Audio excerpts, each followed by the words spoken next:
हे guys what's up. Hope आप लोग अच्छे होंगे। हम्म, तो आज का टॉपिक जो हम बात करने वाले हैं ज्योग्राफी में वो होने वाला है अर्थक्वेक कॉज एंड इफेक्ट। तो उससे पहले मैं कुछ चीज़ें बता देना चाहूँगा कि बहुत दिन से ना मेरी वीडियोस नहीं आई है। अब वीडियोस ना आने का कारण ये है कुछ कि लाइक मेरे कुछ पेपर चल रहे थे and I will try to be regular कि मेरा अभी और भी पेपर्स हैं। तो मैं कोशिश करूंगा चीज़ों को टाइम पे रखने की।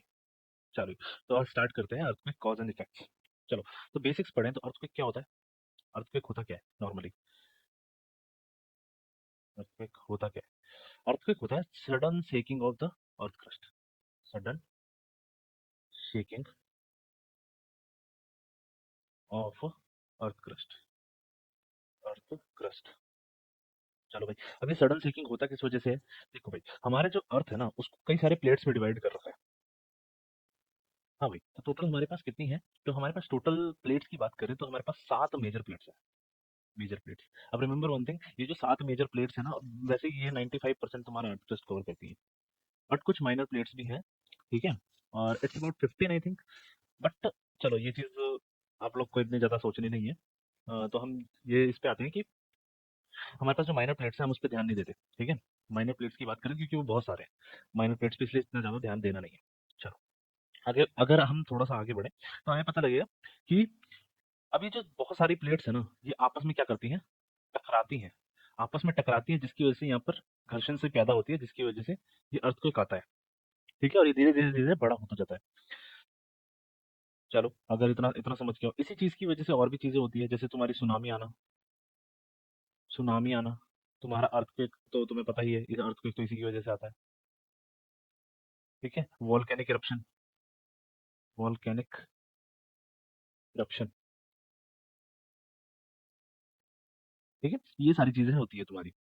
अब रिमेंबर, अब अर्थक्वेक की बात करें अब रिमेंबर, अर्थक्वेक की अगर हम बात करें तो ये ना मोस्ट अनप्रिडिक्टेबल होता है। इसको बोला जाता है मोस्ट अनप्रिडिक्टेबल, क्योंकि इसको प्रिडिक्ट करना बहुत मुश्किल है। और अगर प्रिडिक्ट कर भी लिया जाए तो तो इतनी जल्दी से ना चीजों को सही नहीं किया जा सकता। Most unpredictable. Unpredictable. Most unpredictable है। रीजन क्या है भाई कि अगर इसको पता भी लगा लिया जाए ना, जो कि बहुत सारे लोग लगा लेते हैं, और जैसे ही अर्थक्वेक आता है तभी हमें पता लगता है कि भाई हाँ अर्थक्वेक आ गया, क्योंकि इसकी स्पीड इतनी ज्यादा है ऊपर आने की, तो हमें पता नहीं लग पाता है चीजों के बारे में। ठीक है, आगे बढ़ लेते हैं थोड़ा सा। अगर आगे बढ़ ले और हम एक नॉर्मल सी पिक्चर बनाए, नॉर्मल सी पिक्चर बनाते हैं। ठीक है, हम कुछ चीजें समझेंगे। अब यहाँ पर कुछ अच्छी अच्छी चीजें जो हमें समझनी है। सबसे पहले बात करेंगे अर्थक्वेक इंटेंसिटी वगैरह की, क्या होता है। चलो, पहले हम लोग बना लेते हैं नॉर्मल। पहले तो समझ ही लो कि होता क्या है अर्थक्वेक। मान लो ये अर्थ क्रस्ट है तुम्हारा। ठीक है, ये क्या है तुम्हारा? Earth crust. Earth crust. ठीक है, अब अर्थ क्रस्ट की बात करें तो सबसे पहली चीज आती है तुम्हारी क्या? अ, दो मेजर चीजें हैं यहाँ पर, ये और ये। अब देखो भाई, जब प्लेट्स टकराती है तो कहीं जमीन के बहुत अंदर तुम्हारी वो चीज टकरा रही है, और टकराने के बाद वो चीज जो पैदा हो रही है ना, वो धीरे धीरे ऊपर को आ रही है। ठीक है, अब जब ये स्ट्रेट लाइन में आती है ना, स्ट्रेट लाइन में नहीं, हाँ, अब ये स्ट्रेट लाइन में आ रही होती है और ये ना फैल रही होती है इस तरीके से। तो सबसे पहले तो इस जगह पे होती है तुम्हारी क्या? सबसे पहले यहाँ पर आके तुम्हारी इसको क्या बोलते हैं, इस पॉइंट को क्या बोलते हैं? इस पॉइंट का जहां से ओरिजिन होता है इसको बोला जाता है तुम्हारा फोकस, या फिर एपीसेंटर। एपीसेंटर, सॉरी, हाइपोसेंटर, माफ करो। इसको बोला जाता है फोकस या फिर हाइपोसेंटर। हाइपोसेंटर। हाइपोसेंटर। ठीक है, अब जैसे ये जो तुम्हारी वेव्स है ऊपर की साइड पहुंच जाती है, तो सबसे पहले जिस जगह पे पहुंचती है उसको बोला जाता है तुम्हारा एपी सेंटर। AP centre. चलो भाई, होप आप लोग को पता लग गया होगा। और सबसे ज्यादा इंटेंसिटी कहाँ पर होती है? अगर मैं उसी की बात कर रहा था ना कि अर्थक्वेक इंटेंसिटी क्या होती है, तो अर्थक्वेक इंटेंसिटी सबसे ज्यादा होती है तुम्हारे एपी सेंटर पे। Earthquake, earthquake intensity, intensity is highest, is highest eight AP centre. Earthquake intensity सबसे ज्यादा क्या होता है? सबसे हाईएस्ट होती है एपी सेंटर पे, और जैसे जैसे इसकी डिस्टेंस बढ़ने लग जाती है, यहाँ से और दूर ये होने लग जाता है, तो ये इंटेंसिटी कमने लग जाती है, ये धीरे धीरे धीरे धीरे कमने लग जाती है। चलो, होप से इतना आ गया होगा आप लोग को। नेक्स्ट पढ़ेंगे हमारा जो रेक्टर स्केल्स वगैरह है, तो हम लोग मेजर करते हैं, अगर आप लोग को पता हो तो हम लोग क्या कर लेते हैं, मेजर कर लेते हैं। किस चीज़ को मेजर करते हैं भाई?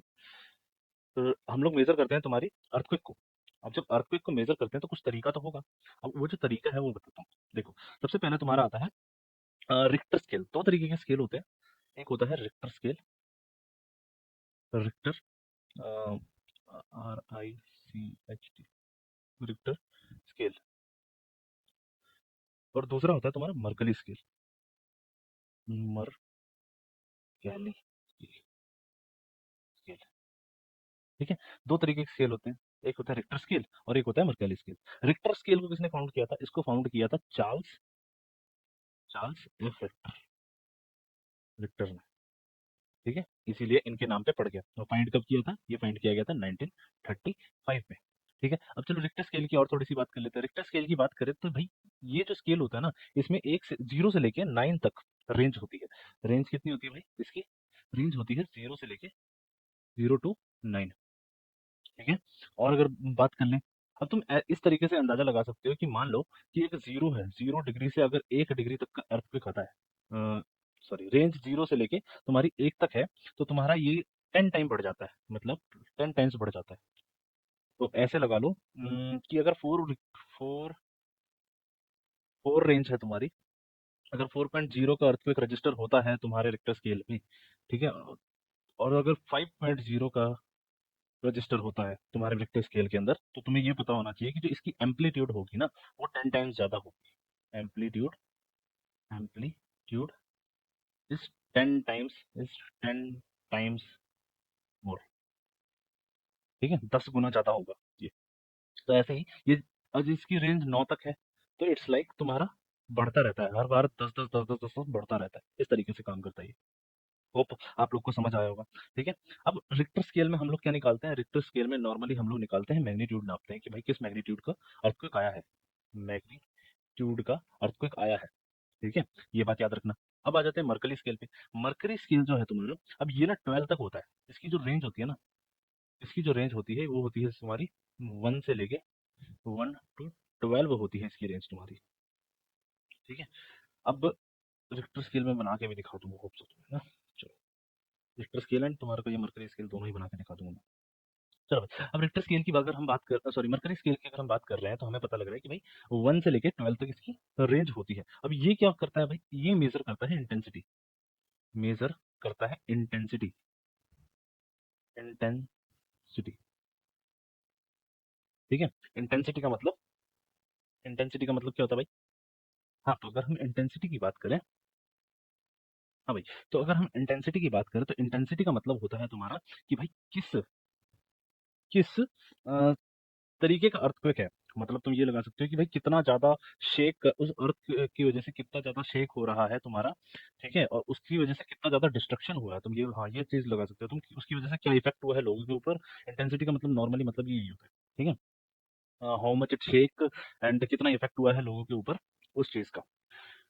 कितनी ज्यादा लाइक तबाही सी मची है, हाँ, ये बता सकते हो तुम कि कितनी ज्यादा तबाही सी मची है। ठीक है, बट अगर वहीं पर हम मैग्नीट्यूड की बात करें, तो मैग्नीट्यूड का मतलब क्या होता है नॉर्मली? अगर हम मैग्नीट्यूड की बात करें, तो मैग्नीट्यूड का मतलब क्या होता है? मैग्नीट्यूड का मतलब होता है तुम्हारा कि कितनी ज्यादा एनर्जी रिलीज हुई तुम्हारी। How much energy release, much energy release, energy release, कितनी ज्यादा एनर्जी रिलीज हुई, और उस अर्थक्वेक का सोर्स क्या था। मैग्नीट्यूड तो मेरे को ये बताता है। और मर्करी स्केल क्या बताता है? कितना ज्यादा डिस्ट्रक्शन हुआ है, डिस्ट्रक्शन हुआ है। अरे यार, क्या रहा है यार, उसमें बंद हो गया, एक सेकंड। चलो, हम्म, तो कितना ज्यादा डिस्ट्रक्शन हो रहा है। होप आप लोग समझ गए होंगे कि क्या होता है तुम्हारा रिक्टर स्केल और मर्करी स्केल क्या काम आता है। ठीक है, अब सिस्मिक वेव्स क्या होती हैं? थोड़ा सा और नीचे बढ़ लेते हैं भाई, हम नए टॉपिक पे हैं तो थोड़ा सा और नीचे बढ़ लेते हैं। अगला है तुम्हारा कि सिस्मिक वेव क्या होती है। सिस्मिक वेव्स क्या होती है? सिस्मिक वेव्स क्या होती है? अब सिस्मिक वेव्स की बात करें, तो एक स्टेटमेंट लिख देता हूँ, उससे होप सो आपको बहुत अच्छे से समझ आ जाए। ऐसे सिस्मिक की स्पेलिंग ये नहीं होती, SEIC होता है ना, EIS, सिस्मिक। हाँ, तो seismic waves are the waves are the waves waves of energy of energy energy caused caused by the sudden caused by the sudden breaking of breaking of rock।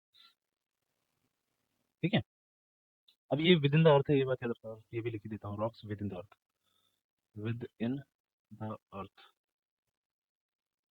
ठीक है, seismic wave इस चीज से major किया जाता है कि कितनी एनर्जी आई, वेव्स में कितनी ज्यादा एनर्जी है और कितने ज्यादा रॉक्स को उसने तोड़ दिया। ठीक है, ये चीज बताती है तुम्हारी सिस्मिक वेव्स नॉर्मली। ठीक है, इसी चीज को मेजर किया जाता है तुम्हारा सिस्मोग्राफ पेपर पे। Measured measured on seismograph paper, seismograph paper. ठीक है, सिस्मोग्राफ पेपर जो होते हैं ना उनके ऊपर मेजर किया जाता है। ठीक है, सिस्मोग्राफ्स क्या होते हैं? सिस्मोग्राफ ना, लाइक तुमने ईसीजी देखा है, ईसीजी रिपोर्ट देखी है कभी? ईसीजी, ये जो हॉस्पिटल से मिलते हैं, ऐसे इस तरीके से आता रहता है, ऐसे वैसे उठता रहता है ना, ऐसे। ये चीज इसको बोलते हैं सिस्मोग्राफ के ऊपर ना इस तरीके से रिकॉर्ड होता है। अगर अर्थक्वेक ज्यादा होता है तो वो ऊपर की तरफ बढ़ता है, और अर्थक्वेक कम रहता है तो नॉर्मली चलता रहता है वो। ठीक है, नॉर्मल वाइब्रेट होता रहता है। कैसे बताऊँ, थोड़ा सा और बताऊँ। इस तरीके से अगर मैं बना लूँ, ठीक है, ऐसे से एक ना यहाँ पर लट, मान लो ये तुम्हारे ऊपर पॉइंटर है, ठीक है, और यहाँ पर तुम्हारा पेपर है। ये पेपर रोटेट करता रहता है और इसके ऊपर इस तरीके से छपता रहता है, ऐसे। चलो, ये नॉर्मल डायग्राम बनाया भाई मैंने, ठीक है, तुम्हें समझाने के लिए बस। तो तुम्हें सिस्मिक वेव्स का मतलब पता लग गया हो। तो सिस्मिक वेव्स की अगर हम बात करें तो सिस्मिक वेव ना तीन तरीके की वेव्स आती है मेनली। ठीक है, नॉर्मली दो तरीके की आती है। सबसे पहले आती है तुम्हारी बॉडी वेव्स, ऐसे बना देते हैं यहाँ पर, है ना, अर्थक्वेक, अर्थक्वेक, या फिर इसको मैं सिस्मिक वेव्स भी लिख सकता हूँ। ठीक है, तो अर्थक्वेक के ऊपर आती है दो तरीके की वेव्स। ठीक है, पहली आती है तुम्हारी, तो सबसे पहली आती है तुम्हारी बॉडी वेव्स, और दूसरी आती है तुम्हारी सरफेस वेव्स, सरफेस वेव्स।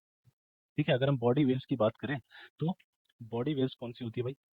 तो बॉडी वेव्स दो तरीके की होती है तुम्हारी। ठीक है, सबसे पहले आती है पी वेव्स, जिसको हम प्राइमरी वेव्स भी बोलते हैं, प्राइमरी वेव्स भी बोलते हैं। इसके बाद आती है तुम्हारी एस वेव, जिसको हम सेकेंडरी वेव्स भी बोलते हैं, सेकेंडरी वेव्स भी बोलते हैं। ठीक है, सरफेस वेव्स भी दो तरीके की होती है। सबसे पहले आती है तुम्हारी लव वेव्स, लव वेव्स। ठीक है, और दूसरी तुम्हारी आती है रेलिक वेव, रेलिक, रेलिक की स्पेलिंग गलत होती है ना, सॉरी।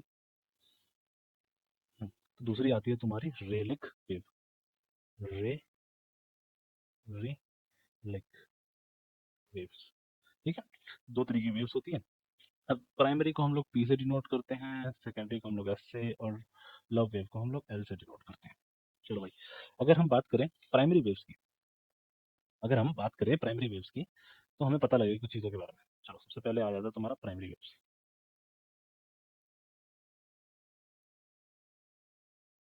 ठीक है, प्राइमरी वेव्स की बात करें तो सबसे पहले प्राइमरी वेव्स में आ जाती है तुम्हारी ये चीज़, देखो भाई, तो सबसे फास्टेस्ट होती है ये, फास्टेस्ट होती है ये। ठीक है, दूसरी इंपॉर्टेंट चीज़ क्या है भाई? दूसरी इंपॉर्टेंट चीज़ है कि ये मूव कर जाती है तुम्हारी, move from, from solid, liquid and gas. ठीक है, तीनों से मूव कर जाती है तुम्हारी क्या, प्राइमरी वेव्स। रिमेंबर, याद रख लेना ये भी चीज। तीसरी चीज क्या होती है? अ, अब ना ये बात याद रखना कि ये ना मूव किस तरीके से करती है, ये मूव करती है तुम्हारी, देखो मैं बनाता हूँ, साउंड वेव देखिए, साउंड वेव। ठीक है, साउंड वेव का अगर तुम्हें पता होता है, यहाँ पर वेव लेंथ होता है, इसको ट्रफ, इसको क्रस्ट बोलते हैं, इसको ट्रफ बोलते हैं, है ना, याद होगा तो। ठीक है, तो इस तरीके से ही तुम्हारी वेवलेंथ का साइन इस तरीके से होता है। हाँ, तो इसी को, इसी जैसे साउंड मूव करती है तुम्हारी, उसी तरीके से तुम्हारी प्राइमरी वेव्स भी मूव करती है। ठीक है, अगर हम नेक्स्ट पे आ जाएं, it moves like sound wave, it moves like sound wave, like sound wave. तो तुम्हें यहाँ पे समझ आ गया। चलो, नेक्स्ट की अगर हम बात करें सेकंड की, सेकंड आते हैं तुम्हारी कौन सी भाई? सेकंड आती है तुम्हारी सेकेंडरी वेव्स, सेकेंडरी वेव्स। ठीक है। अगर हम सेकेंडरी वेव्स की बात कर रहे हैं तो रिमेंबर ये थोड़ी स्लो होती है, slower then the primary waves, slower then the primary waves, primary waves, ठीक है, slower then the primary waves. अब ये स्लो होने की वजह से इसके अंदर एक और चीज होती है कि it can not travel through, it can not travel through liquid और फ्लूइड, ट्रेवल थ्रू थ्रू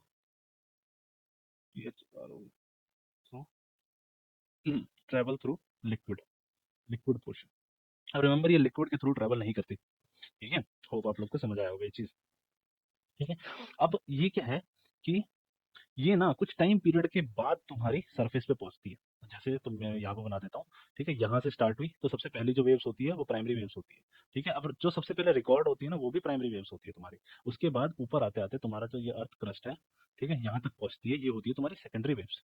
अब रिमेंबर ये पानी में ट्रेवल नहीं कर पाती, ठीक है, इस तरीके से पहुंचती है। अभी सेकेंडरी वेव्स ऊपर आ गई, सबसे ऊपर आ गई तो फिर ये लव वेव बन जाती है, जिसको हम लोग क्योंकि सबसे ज्यादा प्यार करते हैं ना लव वेव्स तुम्हें, देखो बताऊंगा किस तरीके। तो कुछ टाइम लैग के बाद इट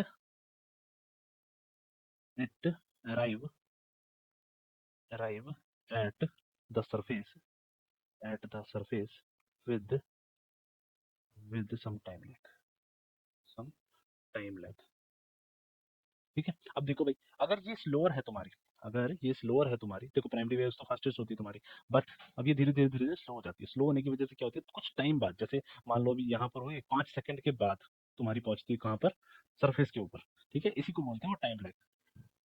वो तुम्हें समझ आ गया हो। नेक्स्ट आता है तुम्हारा, अगर हम बॉडी वेव्स पे आ जाते हैं, अब हम आते हैं सरफेस वेव्स पे। सरफेस वेव्स की बात करें तो थर्ड नंबर आ जाता है तुम्हारा लव वेव, सबसे पहले आता है लव वेव। अगर हम लव वेव्स की बात करें तो सबसे ज्यादा प्यार करता कौन है, यही करते हैं भाई, ठीक है। तो सरफेस वेव्स को हम लोग लव वेव के नाम से भी जानते हैं, ये बात तो सबको पता है। अब ये फास्टेस्ट होती है, ये बात याद रखना, it is it is fastest surface wave, surface wave, इसके अंदर ज्यादा चीजें हैं नहीं पढ़ने की, ठीक है, ठीक है। अब देखो भाई, लव वेव की अगर हम बात करते हैं, इसमें तो यही चीज है बस कि फास्टेस्ट होती है, फास्टेस्ट सरफेस वेव होती है, बट इन दो चीज आती है, चौथी चीज आती है तुम्हारी रैलिक वेव, रैलिक वेव। अगर रैलिक वेव की बात करें, देखो भाई, तो ये जो लव वेव होती है तुम्हारी, लव वेव प्लस में जो रैलिक वेव होती है ना, ये दोनों मिला के तुम्हारी क्या बनती है, मोस्ट डिस्ट्रक्टिव बनती है, मोस्ट डिस्ट्रक्टिव बनती है, डिस्ट्रक्टिव वेव्स बनती है तुम्हारी। चलो, होप सो तुम्हें ये चीजें पता लग गई कि मोस्ट डिस्ट्रक्टिव वेव्स कौन सी होती है। मोस्ट डिस्ट्रक्टिव की बात करें, क्योंकि जैसे ये समझो, यहाँ पर समझाता हूँ, है ना। जैसे ही यहाँ पर आती है, यहाँ पर देखो, यहाँ पर आता है ना, यहाँ पर, तो इसके आगे फैलना स्टार्ट करता है। तो ज्यादा रिक्टर स्केल का हुआ, ठीक है, अर्थक्वेक ज्यादा रिक्टर स्केल का हुआ तो होगा क्या इससे, ठीक है, होगा क्या कि बहुत ज्यादा तबाही होगी। जैसे तुमने देखा था कब, 2023 में टर्की में आया था ये ना, 2023 में, 2023 में टर्की में आया था, 2023, 2023 में टर्की में आया था। अब जब टर्की में आया था ये भूकंप, तो इंडिया ने एक ऑपरेशन चलाया था, ऑपरेशन, ऑपरेशन दोस्त आई थिंक ना, ऑपरेशन दोस्त। और बदले में ऑपरेशन दोस्त निकाल दिया था इसने 2025 में, 2025 में टर्की ने ऑपरेशन दोस्त दिखाया बढ़िया से। शायद टर्की के साथ एक और कंट्री था ना, सीरिया, सीरिया। हम्म। तो 2025 में ऑपरेशन सिंदूर में फिर टर्की ने अपना दोस्ताना निकाला बहुत अच्छी तरीके से, है ना। क्या किया था भाई, पाकिस्तान को ड्रोन सप्लाई करके। चलो भाई छोड़ो ये सब बात हो। चलो, तब मोस्ट डिस्ट्रक्टिव की बात कर रहे थे, तुम्हारा एल वेव आर वेव्स मिला के तुम्हारा मोस्ट डिस्ट्रक्टिव बनती है। अब अगर आप बात करें हम लोग रेलिक वेव की, तो रेलिक वेव्स ये ना रोल करता है ग्राउंड के ऊपर। मतलब कैसे समझाऊं, मान लो ये है तुम्हारा ग्राउंड, ठीक है, ये इस तरीके से रोल करेगा, ग्राउंड छोटा पड़ गया, ग्राउंड थोड़ा सा छोटा पड़ गया भाई, ये बना देता हूँ ना। तो इस तरीके से फिर धीरे धीरे दब जाती है, ये ना रोल करता है ग्राउंड के ऊपर तुम्हारा रेलिक वेव, ठीक है। लिख देता हूँ मैं, this wave, this wave roll along along the ground, just like just like a wave, wave roll along a lake. जैसे लेक में, तो तुमने देखा होगा लेक क्या होता है। एक लेक है मतलब पानी, अगर तुम पत्थर मारो तो एक वेव सी बनती है उसके ऊपर। ठीक है। तो उसी तरीके से तुम्हारा जो रेलिक वेव है वो भी ना एक वेव सा बनाता है। होप तुम लोग को समझ आ गया हो। ठीक है। अगर हम ग्राउंड की बात करें तो ग्राउंड पे किस तरीके से मूव करता है ये। ग्राउंड की बात करें तो ये अप एंड डाउन तरीके से मूव करता है, या फिर इस तरीके से मूव करता है। ठीक है, साइड टू साइड मूव करता है। ठीक है, बट अगर मैं लव वेव की बात करूँ तो लव वेव ना सिर्फ साइड टू साइड मूव करते हैं। चलो। लव वेव तो नॉर्मली लगा लो कि दरार डालने का काम करता है भाई। लव है ही भाई दरार पे ना। छोड़ो, आगे बढ़ते हैं। जो हमें शेक फील होता है ना, व्हाट इज शेक, जो हमें शेक फील होता है वो शेक फील होता है तुम्हारा रेलिक वेव की वजह से। ये बात याद रखना। ठीक है। When when we feel shaken during during earthquake during earthquake, it is due to Rayleigh wave. It is due to Rayleigh wave. Rayleigh wave. चलो भाई, आगे बढ़े। चलो भाई, अगर हम आगे बढ़ लेते हैं तो हम अर्थक्वेक की प्रोडिक्शन किस तरीके से होती है। देखो भाई, अर्थक्वेक की प्रोडिक्शन हम लोग नॉर्मली प्रिडिक्ट नहीं कर पाते। हम लोग किस तरीके से करते हैं, बॉडी वेव्स और सरफेस वेव को, इसको ना प्रिडिक्ट करना बहुत ज़्यादा मुश्किल है अर्थक्वेक को नॉर्मली। ठीक है, तो हम प्रिडिक्ट नहीं कर पाते, हम बस आफ्टर रिजल्ट देख पाते हैं कि कितना ज़्यादा डिस्ट्रक्शन हुआ। ठीक है, अगर हम प्रिडिक्ट की बात करें तो प्रिडिक्ट जो तुम्हारी ऑर्गेनाइजेशन है जो अर्थक्वेक को मेजर कर लेती है, ठीक है, वो लोग भी नहीं बता सकते इतनी जल्दी। ठीक है, जितनी जल्दी तुम्हारा अर्थक्वेक काफी चला जाता है। तो हम इससे ये कंक्लूजन में पहुंचते हैं कि भैया हम लोग ना सीधा सीधा डिस्ट्रक्शन देखेंगे कितना हो गया है। अगर हम बात करें नेक्स्ट की, क्लासिफिकेशन क्या है भाई अर्थक्वेक की। Classification of earthquake.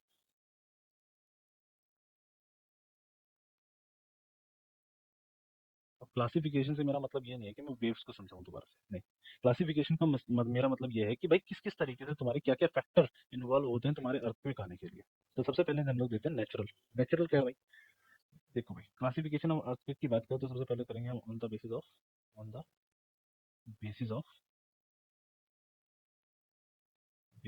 Of positive factor. Positive factor. Positive factor. Positive factor देखें तो पॉजिटिव फैक्टर दो तरीके के होते हैं। सबसे पहला आता है तुम्हारा नेचुरल, और दूसरा आता है तुम्हारा आर्टिफिशियल। आर्टिफिशियल तो देखो पढ़ने लायक है नहीं। नेचुरल क्लैमिटीज तुम्हें पता है, पेड़ों का काटना वगैरह। ठीक है, बट नेचुरल की बात करें तो नेचुरल, जैसे ही तुम्हारा अर्थक्वेक आता है तो कुछ चीजें हो जाती है। जैसे मैंने स्टार्टिंग में बताया था कि वॉल्केनिक इरप्शन हो जाता है तुम्हारा। ठीक है, टेक्टोनिक प्लेट्स,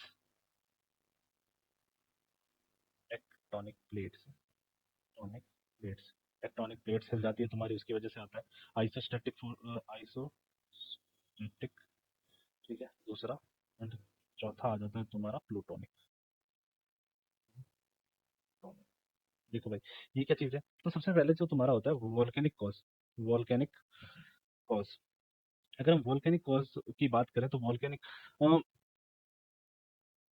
चलो तो मैं ऐसे बता देता हूँ कि जब मूवमेंट होता है ना तुम्हारा मैग्मा का, समझो समझो। ठीक है, वॉल्केनिक एंड नॉर्मल समझो यार, इसे इतना एक्सप्लेन करने की जरूरत नहीं। तो वॉल्केनिक कॉज में क्या होता है कि जब मैग्मा का मूवमेंट होता है ना और सरफेस के अंदर, तो उससे क्या होता है, अ, तुम्हारे जब मैग्मा का मूवमेंट होता है तुम्हारे अर्थ क्रस्ट के अंदर, उसकी वजह से क्या होता है, तुम्हारी जो प्लेट्स है ना वो हिलती हैं। ठीक है, प्लेट्स हिलने की वजह से क्या होता है, तुम्हारा अर्थक्वेक आता है। अगर नेक्स्ट कॉज की बात करें तो हम लोग टेक्टोनिक कॉज क्या होता है भाई। ये ना most common type of cause है तुम्हारा अर्थक्वेक का। ठीक है, इसमें क्या होता है कि एकदम से सडन रिलीज होता है एनर्जी का एकदम से सडन रिलीज होता है, जिसकी वजह से जो प्लेट्स होती है ना वो एक दूसरे से भिड़ जाती है।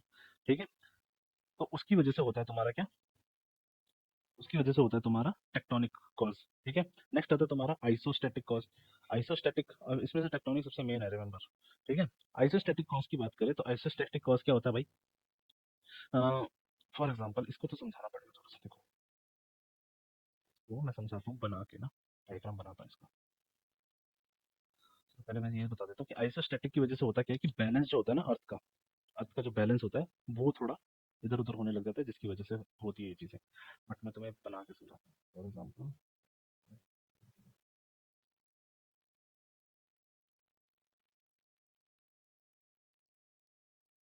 यहाँ पर तुम्हारे माउंटेन्स हैं, ठीक है।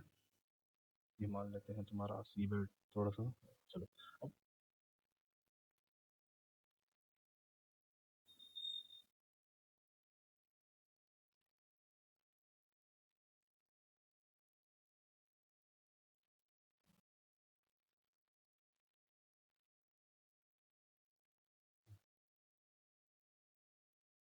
देखो भाई, ये आ जाती है तुम्हारी फॉल्ट लाइन।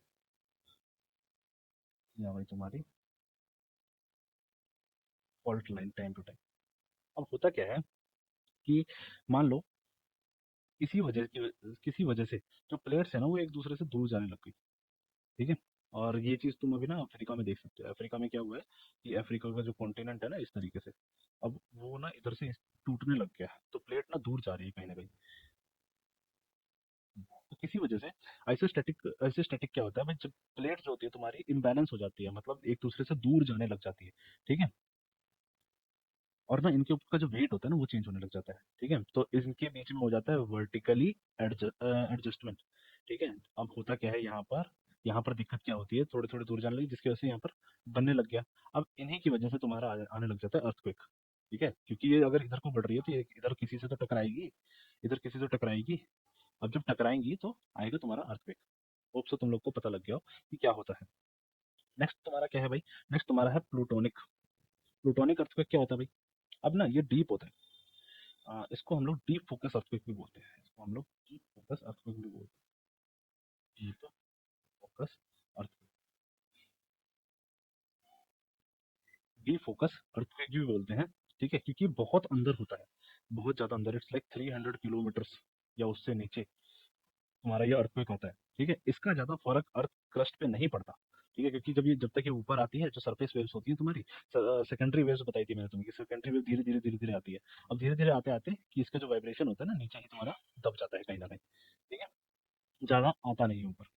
मेनली ये होता है तुम्हारा कन्वर्जन प्लेट बाउंड्री। अरे यार प्लेट्स वगैरह चलो बाद में समझाऊंगा मैं, प्लेट्स वगैरह, ठीक है। चलो, होप सो तुम्हें यहाँ तक समझ आ गया हो। नेक्स्ट अगर हम सेकंड की बात करें, और कौन से बेसिस है भाई अर्थक्वेक आने के, तुम्हारा डेप्थ ऑफ फोकस। देखो भाई अर्थक्वेक, चलो मैं ऐसे बताता हूँ, डेप्थ ऑफ फोकस। चलो, अब जितना ज्यादा डेप्थ होगा ना उतना ही कम तुम्हारे ऊपर वाइब्रेशन आएगा। तो और जितना कम डेप्थ होगा उतनी ही ज्यादा वाइब्रेशन आएगा तुम्हारे अर्थ के ऊपर, उतनी तेज उतनी ही ज्यादा रिक्टर स्केल का तुम्हारे ऊपर अर्थक्वेक आएगा। तो सबसे पहले तीन चीजें होती है, मॉडरेट, मॉडरेट, नेक्स्ट आता है इंटरमीडिएट, मॉडरेट, नेक्स्ट आता है intermediate, intermediate, intermediate, and next आता है तुम्हारा डीप फोकस। अगर हम moderate, intermediate and deep focus की बात करें तो ये होता है तुम्हारा 0 to 50 किलोमीटर्स, 0 to 50 किलोमीटर्स का फोकस एरिया होता है तुम्हारा। नेक्स्ट आता है तुम्हारा इंटरमीडिएट, ये होता है तुम्हारा, मैं फोकस की रेंज बता रहा हूँ, यह याद रखना, ठीक है। 50 से लेके 250 किलोमीटर्स तक, ठीक है। और अगर फोकस बहुत ज्यादा नीचे है तो तुम्हारा अर्थ के ऊपर ज्यादा नहीं आता, 250 किलोमीटर से लेके 750 किलोमीटर्स के, ठीक है। तो फोकस जितना नीचे होगा उतना ही कम अर्थ पे आएगा तुम्हारा सरफेस के ऊपर, ठीक है। थर्ड चीज आती है तुम्हारी on the basis of, on the basis of humans casualty, humans casualty, human casualty, ठीक है। इसमें भी तीन तरीके से होता है। कैजुअलिटी का मतलब क्या होता है, कैजुअलिटी का मतलब होता है डेप्थ, कैजुअलिटी का मतलब होता है नॉर्मली डेप्थ। अब ये फैक्टर ना थोड़ा थोड़ा ऊपर से जाता है लोगों को कि भाई डेप्थ का क्या फर्क पड़ जाता है। देखो, अगर ये ना इम्बैलेंस हो जाती है चीजें,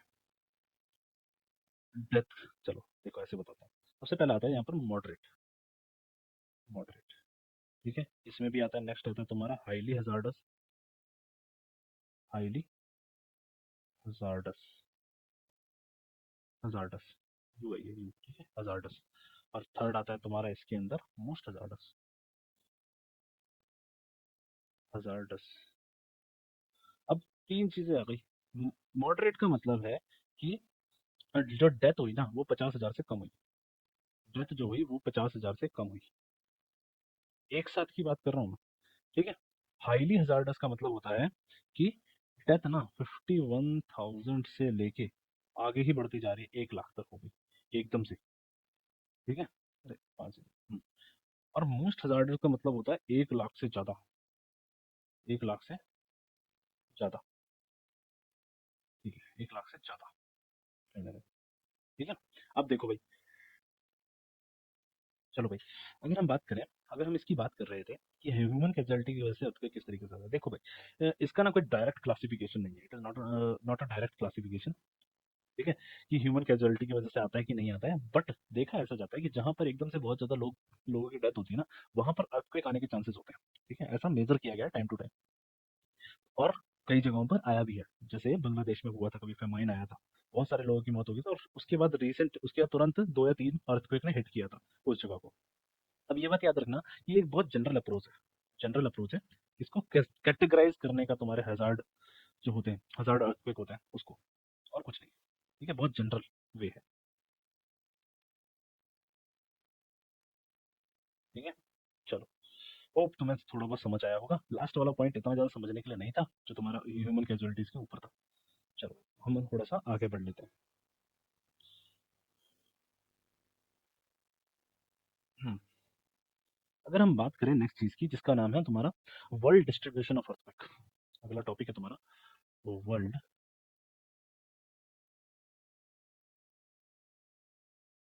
वर्ल्ड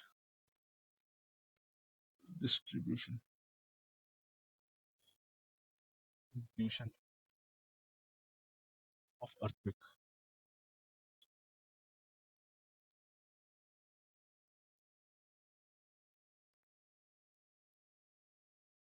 ठीक है। ठीक है, वर्ल्ड डिस्ट्रीब्यूशन ऑफ अर्थक्वेक। अब इससे हमें क्या पता लगता है कि भाई सबसे ज्यादा अर्थक्वेक किस एरिया में आता है। इसको बोला जाता है सरकम पैसिफिक बेल्ट। सबसे ज्यादा जो अर्थक्वेक आता है वो आता है तुम्हारा सरकम पैसिफिक एरिया में। ठीक है।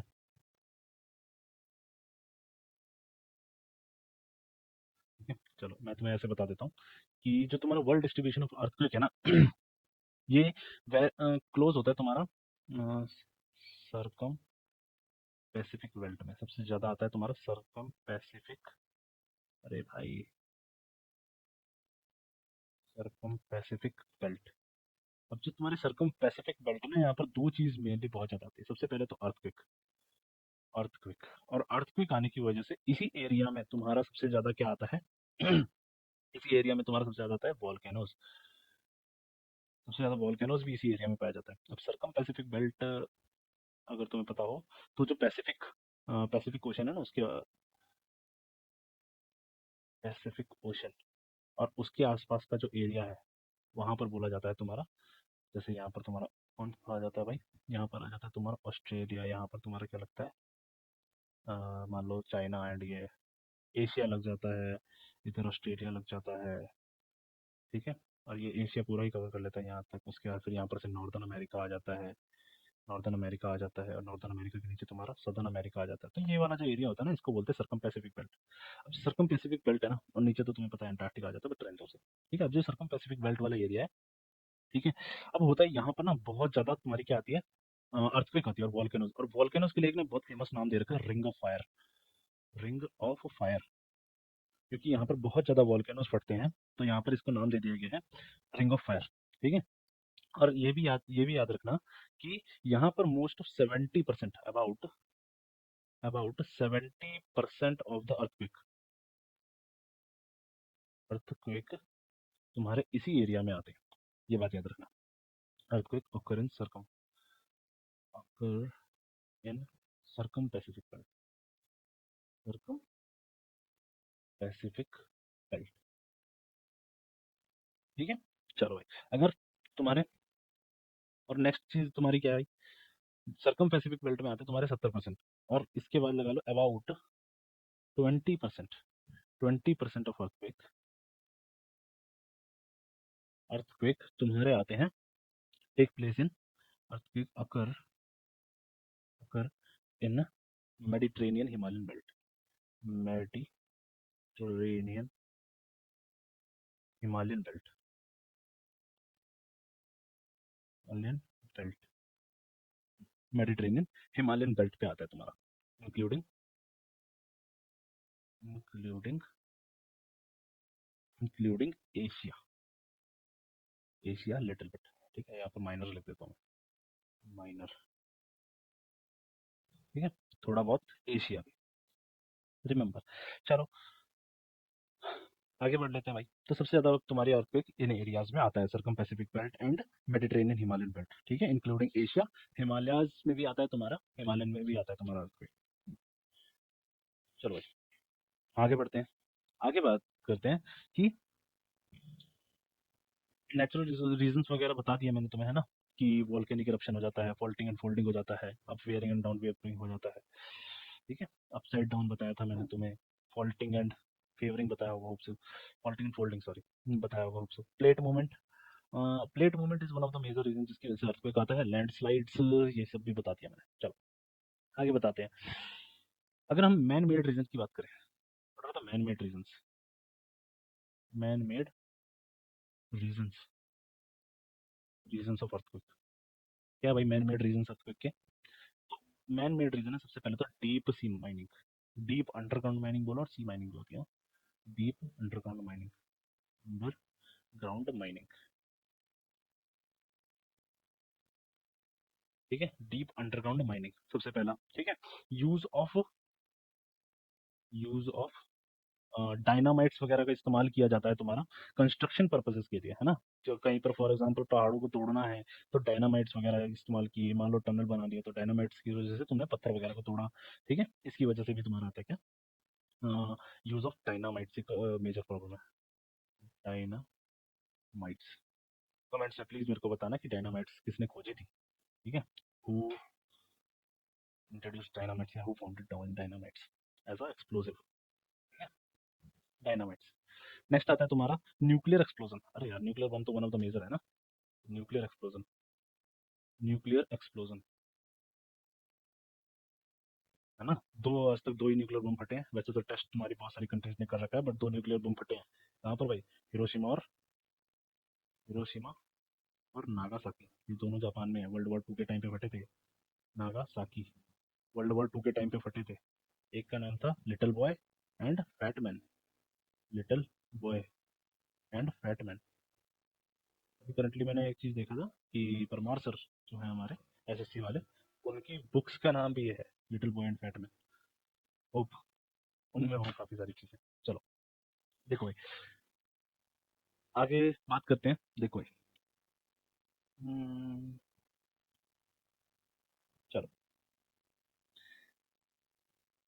हम ना नेक्स्ट की बात कर लेते हैं, नेक्स्ट बात करते हैं हम लोग प्लेट बाउंड्रीज की, वाटर प्लेट बाउंड्रीज, ठीक है, प्लेट बाउंड्रीज की होती है, इसी के अंदर बात कर लेते हैं, प्लेट बाउंड्रीज, प्लेट बाउंड्रीज क्या होती है, प्लेट बाउंड्रीज होती है तीन तरीके की, सबसे पहले आती है तुम्हारी कन्वर्जेंट, कन्वर्जेंट प्लेट बाउंड्री, ठीक है, दूसरी आती है तुम्हारी divergent plate boundary, divergent plate boundary, and तीसरी आती है तुम्हारी ट्रांसफॉर्म, ट्रांसफॉर्म। चलो conversion plate boundary and diversion plate boundary को एक्सप्लेन करता हूँ मैं, देखो भाई कन्वर्जन प्लेट बाउंड्री क्या होती है, अब तुम्हें थोड़ा अच्छे से बताता हूँ कन्वर्जन क्या होता है, होता क्या है, पहला कन्वर्जेंट बता रहा हूँ मैं, कन्वर्जेंट में क्या होता है कि चीजें आसपास आती हैं,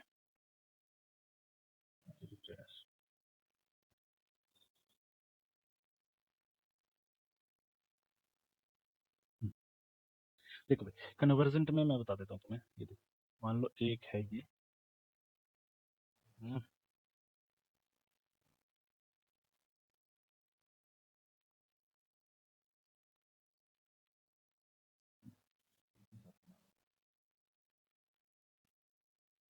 ठीक है, दो बॉडीज थी ये, अब आपस में आके मिलने लग गई, तो होता क्या है कि हम्म, ऐसे बता सकते हैं, अब मान लो दो पत्थर के टुकड़े थे, इसको ही हम लोग टेक्टोनिक प्लेट्स के नाम से भी जानते हैं, जैसे तुम्हें पता होगा जो इंडियन प्लेट है यूरेशियन प्लेट से आके टकराई थी, ठीक है, उसी वजह से हिमालयन का फॉर्मेशन हुआ तुम्हारा, हिमालयाज वगैरह बने हैं और आज भी ये उठ रहे हैं कहीं ना कहीं, ठीक है, तो ये बात याद रखना कि मान लो ये प्लेट है तुम्हारी एक, ये आके टकराई और एक प्लेट इधर से आके टकराई। जब टकराई ना दोनों आपस में, तो एक ऊपर की तरफ उठ गई और एक तुम्हारी नीचे की तरफ चली गई। अब जब ये दोनों आपस में आके भिड़ गई, एक दूसरे की तरफ चली गई, तो इसी को बोलते हैं कन्वर्जेंट। कन्वर्जेंट मतलब जो एक दूसरे की तरफ आए। ठीक है, डाइवर्जेंट का मतलब क्या होता है? डाइवर्जेंट का मतलब होता है एक दूसरे से दूर जाना, एक दूसरे से दूर की तरफ जाना, जिसकी वजह से यहाँ पर बन जाता है गड्ढा। चलो थर्ड की बात करें, थर्ड क्या होता है? थर्ड है तुम्हारा ट्रांसफॉर्म। ट्रांसफॉर्म। अब ट्रांसफॉर्म की अगर हम बात करें तो ट्रांसफॉर्म क्या होता है कि एक जो होता है वो इस तरीके से, मान लो दो ये लैंड बाउंड्रीज है तुम्हारी। ठीक है, दो लैंड बाउंड्रीज है, एक इधर की तरफ जा रही है और एक इधर की तरफ जा रही है, जिससे क्या हो रहा है, बीच में क्रक्स क्रिएट हो रहा है एक। ठीक है, यहाँ पर इसको ही बोला जाता है तुम्हारा ट्रांसफॉर्म। ठीक है, इसी यहीं पर तुम्हारा अर्थक्वेक आता है, इसी इसी की वजह से। Earthquake, earthquake with crust, with crust, यहीं पर तुम्हारा अर्थक्वेक आता है। तो तीन चीजें, तीन प्लेट बाउंड्री होती है। मैं और अच्छे तरीके से समझाऊंगा आगे चल के। ठीक है, प्लेट बाउंड्रीज जब हम थोड़ा सा लैंडफॉर्म्स के बारे में पढ़ेंगे ना, तब तब मैं प्लेट बाउंड्रीज बहुत अच्छे तरीके से समझाऊंगा। ठीक है, होप सो आपको इतनी सारी चीजें समझ गई होगी। ठीक है, अगर इंडिया की बात करें, इंडिया की बात करें इन टर्म ऑफ इंडिया की, अगर हम बात करें India in term of earthquake की बात करें, तो इंडिया की जो सिस्मोलॉजी है ना, उसको हमने डिवाइड किया है चार जोन्स में, फोर जोन में। ठीक है, इंडिया की अच्छी बात यह है कि हम लोग फोर जोन्स की बात कर रहे हैं। ठीक है, हम लोग बहुत कम जो तुम्हारे अर्थक्वेक जोन्स है ना उसके ऊपर आते हैं, और मैं तुम्हें बता देता हूँ। तो इंडिया को डिवाइड किया गया है तुम्हारे फोर जोन्स में। ठीक है, जिसको बोलते हैं zone second, zone third, zone third, zone fourth, zone fourth and zone fifth, zone fifth. अब जो, चलो तुम्हें नॉर्मली बताते हैं, इसके बाद वैसे सिस्मिक जोन की बात करूंगा मैं, इसके नेक्स्ट क्लास में सिस्मिक जोन की बात करूंगा मैं। तो जो हमारे फोर सिस्मिक जोन्स होते हैं ना, ठीक है, जिनको हमने नेम दिया गया है, zone second, zone third, zone fourth, zone fifth. ठीक है, अब ये कहाँ कहाँ पर आते हैं मेनली तुम्हारा, ये ऑब्जर्व किया जाता है हिमालय, उत्तर प्रदेश, दिल्ली, गुजरात के पार्ट। ठीक है, अब ठीक है, अब जो तुम्हारे जोन है ना, अभी इनको कंसिडर किया जाता है हाईएस्ट रिस्क कैटेगरी में। ठीक है, जोन 5 और जोन 4 के अंदर जो भी आते हैं, देखो भाई, जोन 5 और जोन 4 के अंदर जो भी आता है, इनको कंसिडर किया जाता है हाईएस्ट रिस्क कैटेगरी में, रिस्क कैटेगरी में। रीजन क्या है भाई? रीजन ये है कि यहाँ पर ना अर्थक्वेक आने के चांसेस होते हैं बहुत ज्यादा। ठीक है, अर्थक्वेक आने के चांसेस बहुत ज्यादा होते हैं। ठीक है, होप सो आप लोग समझ में होंगे। और नेक्स्ट क्लास में मैं चलो सिस्मिक जोन की ही बात करता हूँ। चलो, और इसी स्लाइड से स्टार्ट करेंगे। चलो अभी के लिए thank you, thank you so much, thank you so much for joining.